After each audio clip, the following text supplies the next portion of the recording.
Bonjour à tous, j'espère que vous allez bien. Bon, alors les amis, dans ma vidéo d'hier, on découvrait ensemble la disparition de Jean-Marie Le Pen à l'âge de 96 ans. Et dans cette vidéo, j'ai fait des blagues, des petites blagounettes. J'ai carrément insinué qu'au vu du palmarès du bonhomme, on pourrait faire la fête. Mais les gars, je rigolais. Vous êtes complètement tarés. J'étais loin d'imaginer que vous étiez capable de le faire.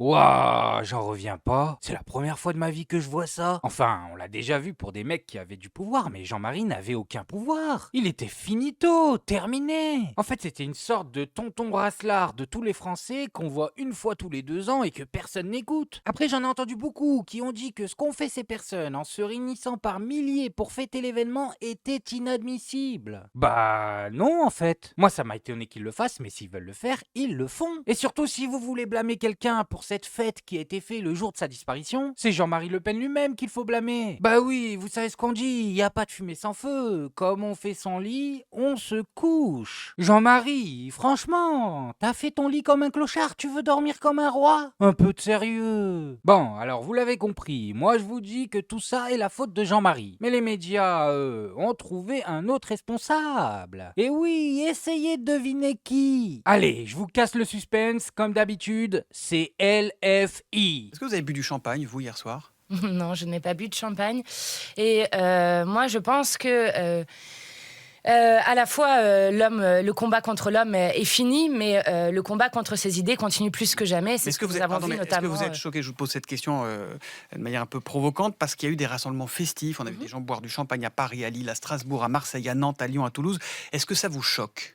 Non, ça ne me choque pas et je trouve que ceux qui sont choqués par ce qui s'est passé hier, d'une Mort de jeunesse qui Jean-Marie Le Pen. continue d'emmerder le Front National, sont Charlie le matin dans un esprit Charlie et puis le soir sont choqués que des gens puissent faire une blague ou des rassemblements symboliques sur la mort d'un dirigeant d'extrême droite Rien ne qui a été, justifie. je le rappelle, un tortionnaire en Algérie, qui a insulté à la fois les personnes de confession juive, de confession musulmane, qui a été condamné pour haine raciale et pour incitation au meurtre contre les personnes roms, qui, je le rappelle aussi, a parlé de lépreux en parlant des personnes qui vivent avec le sida.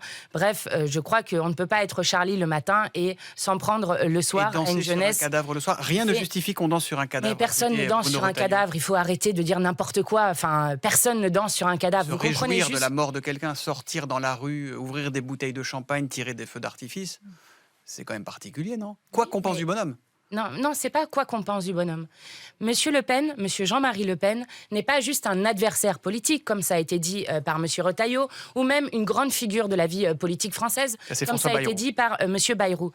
Monsieur Jean-Marie Le Pen est un Il disait ennemi aussi, de la pardon, faut être République. précis, on savait en le combattant quel combattant il était, au-delà des polémiques qui étaient son arme préférée et des affrontements nécessaires sur le fond. Voilà ce qu'a dit François Bayrou. C'est un ennemi de la République. Des polémiques, il a dit. Jean-Marie Le Pen, ce qu'il a fait, c'est des polémiques. Ah mais ça va, il minimise pas trop. Sérieusement, on est où là? Bah va dire ça aux prisonniers algériens qu'il a eu entre les mains et dont les témoignages sont encore disponibles sur internet. T'appelles ça une polémique, toi? Ou encore le fait qu'il demandait à ses filles d'appeler le moustachu tonton Dolphy quand il passait à la télé. Eh oui, et quand je vous dis le moustachu, je parle du seul et unique moustachu. Marine l'appelle tonton Dolphy. Et pour que vous vous rendiez bien compte de la dinguerie que représente cette information, Marine Le Pen a 56 ans, ce qui fait qu'elle est née en 1968. Et à mon avis, pour qu'elle se rappelle de l'anecdote de tonton Dolphy, elle devait avoir au moins 7-8 ans. Ce qui nous amène à 1975. Ce qui veut dire, messieurs, dames, que 30 ans après la défaite du moustachu, Jean-Marie Le Pen était encore l'un de ses plus grands fans. Voilà, donc faut pas s'étonner que le jour où il part, les gens fassent la fête. En plus, franchement, honnêtement, entre nous, vous croyez qu'on lui a pas rendu service hier soir? Bah oui, réfléchissez-y. Lequel Lequel d'entre nous, le jour de son départ, aura le droit à une réunion spontanée de dizaines de milliers de personnes? Aucun, pas un. On partira dans le silence, dans l'ignorance générale. Écoutez-moi bien, ça va leur faire ni chaud ni froid. Alors je vous repose la question, hier soir, est-ce qu'on lui a pas rendu service? Bon, et sinon, pour ceux qui sont quand même tristes, ne vous inquiétez surtout pas, la relève est déjà assurée. Et oui, et ce n'est même pas celle que vous pensez. Regardez-moi ça, Jean-Marie serait fier de lui. On a Bruno Retailleau qui se pointe sur RTL, fraîchement nommé ministre de je sais plus quoi. Ah bah ouais, mais c'est pas de ma faute aussi, les gars jouent aux chaises musicales. Comment tu veux qu'on retienne leur titre?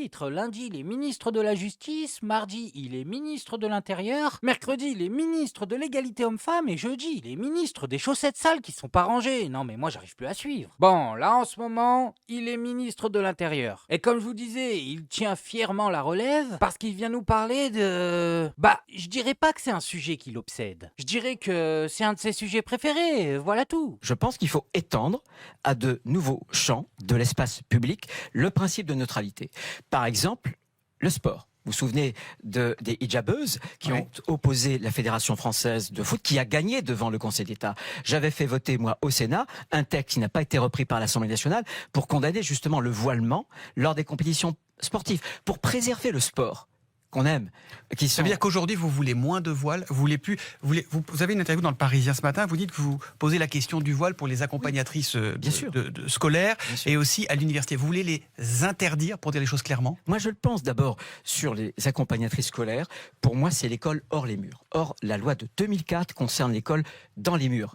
Mais l'extension hors les murs, ce sont justement les sorties scolaires. Donc, quand vous dites, moi je le pense, c'est vous, Bruno Retailleau, ou c'est le ministre? Vous parlez au nom du gouvernement? C'est Bruno Retailleau. J'ai pas de schizophrénie, c'est Bruno Retailleau et le ministre de l'Intérieur. Donc vous souhaitez une loi pour ça qui dise on interdit le port du voile pour les accompagnatrices scolaires et on interdit le voile à l'université? Je vois bien qu'il y a une difficulté sur ce genre de choses, puisque j'avais fait voter au Sénat, ça n'a jamais été repris à l'Assemblée nationale. Et aujourd'hui, on n'a pas, vous le savez parfaitement, de majorité à l'Assemblée nationale. Mais moi, je pense qu'il faut lutter pied à pied, notamment sur tout ce qui constitue notre identité culturelle républicaine, la laïcité. Il faut être absolument intransigeant. Et donc pas de mère de famille accompagnatrice voilée? Non, puisque pour moi, encore une fois, c'est l'école hors les murs. Voilà. Et ça, pour moi, c'est un principe qui est un principe fondamental. Le voile, toujours le voile. Vous nous avez pris pour des taureaux, en fait. Vous agitez un voile pour distraire notre attention. Ça fait 20 ans qu'on en parle. On s'en fout. Parlez-nous d'autre chose. Vous avez pas compris, le voile, ça concerne qui? Ça concerne personne. Il y a déjà 50% de la population qui n'en met pas. Voilà, ça c'est factuel. Tous les hommes de ce pays n'en mettent pas. Ensuite, dans les 50% qui restent, il y en a combien qui le mettent? C'est une goutte d'eau. Arrêtez de nous saouler avec ça. En fait, ce que j'en pense, c'est que ces gens-là savent très bien que les personnes comme moi ne lâcheront jamais la grappe sur ce sujet, qu'on ne comprendra jamais pourquoi on voudrait interdire aux femmes de cacher leurs cheveux si elles le veulent. Si elle veut montrer ses cheveux, elle montre ses cheveux. Si elle veut cacher ses cheveux, elle cache ses cheveux, on s'en fout. Mais comme ils savent qu'on ne lâchera jamais la grappe sur le sujet, eh ben ils nous le ramènent toujours sur le tapis. Voilà, comme ça on est engagé dans un combat infini. Voilà, ça veut dire demain, si on leur dit ok, le voile, c'est bon, on arrête. Eh ben, ces mecs-là seraient dégoûtés. Bon, ils savent qu'on le fera pas. Mais si on le faisait, ils seraient dégoûtés. Parce que je vous le dis, le taureau. Pensez au taureau. Si le taureau arrête de regarder le voile, le torero est foutu. Voilà, ils ont trouvé le sujet parfait pour tenir un débat interminable. Bon, on va changer de sujet pour redescendre un peu la pression. On va aller sur TF1, messieurs, dames. Parce que j'ai vu qu'ils avaient invité Brigitte Macron. Ah bah c'est pas mal. C'est rare qu'elle nous fasse l'honneur de sa présence, celle-là. Moi je dis, si elle a pris le temps de descendre de son château sur Skypia, on peut prendre une minute pour écouter ce qu'elle a à dire. Sur le terrain, on l'entend dans nos reportages, ils sont perdus, ils sont désabusés face à cette situation politique inédite que nous traversons. Est-ce que cette colère, vous la ressentez, vous, dans les courriers que vous recevez et dans les rencontres que vous pouvez faire? Je les sens de plus en plus, je les sens angoissés. De plus en plus, j'ai du mal à dire, mais un petit peu perdus. Ils ont besoin de sens. Ils comprennent pas bien un peu ce qui se passe. Là où on parle le mieux de la France, c'est quand je voyage. À l'étranger, la France paraît un pays de cocagne, où on a la santé, on a l'éducation, on est aidé, on a tout. Et j'ai tellement envie parfois les enregistrait pour le faire entendre en disant « mais oui, nous aussi, on a tout ». Mais le quotidien est très difficile. Le quotidien reste très difficile. Alors je pense que si on n'est pas tous ensemble véritablement à se parler, quelles que soient nos idées, même si elles sont très différentes, il faut qu'on puisse tous parler de tout et voir comment on avance collectivement. Parce que notre pays, il est à nul autre pareil. Mais j'en suis certaine. Vous pensez que la dissolution a accru ce manque de repères? La vie est difficile au quotidien. Très difficile au quotidien. Je pense que tout est facteur, effectivement, d'anxiété. Et comment aider dans ce quotidien? Comment est-ce que, avant, quand on avait un travail, on arrivait à se loger, à se nourrir, à avoir un avenir pour ses enfants? Maintenant, ils en sont même plus sûrs. Donc, c'est comment essayer de leur garantir cet avenir. Donc là, elle est venue nous parler de la misère et de la galère dans notre pays, de ce que les Français pensent, et elle le fait avec une veste qui doit coûter le prix d'une voiture. Ah d'accord, mais crache-nous dessus, ça va plus vite. Non mais sérieusement, ces boutons sont en or ou je rêve? La vérité, j'arrive pas à l'entendre parler, je suis en mode Aladdin, je ne regarde que ces boutons depuis le début. Ils m'ont envoûté, et je vous le dis, ça sent l'or. Non c'est chaud, celui-là faut pas le poser sur un porte-manteau, hein. Ah mais le porte-manteau disparaît avec. Je sais vraiment pas à quoi elle pensait quand elle s'est dit je vais mettre le prix d'un petit appart sur mon dos et je vais aller leur parler de la galère. Bon bref, moi je voulais juste vous montrer ça. Maintenant faites-vous votre avis tout seul. Faites attention à vous, faites attention à ce que vous regardez. Likez, abonnez-vous et oubliez pas le petit com qui fait plaisir. Et on n'oublie pas le petit com qui fait plaisir. Non, le petit com qui fait plaisir. On n'oublie pas le petit com qui fait plaisir. Non, non. Celui-là, on l'oublie pas.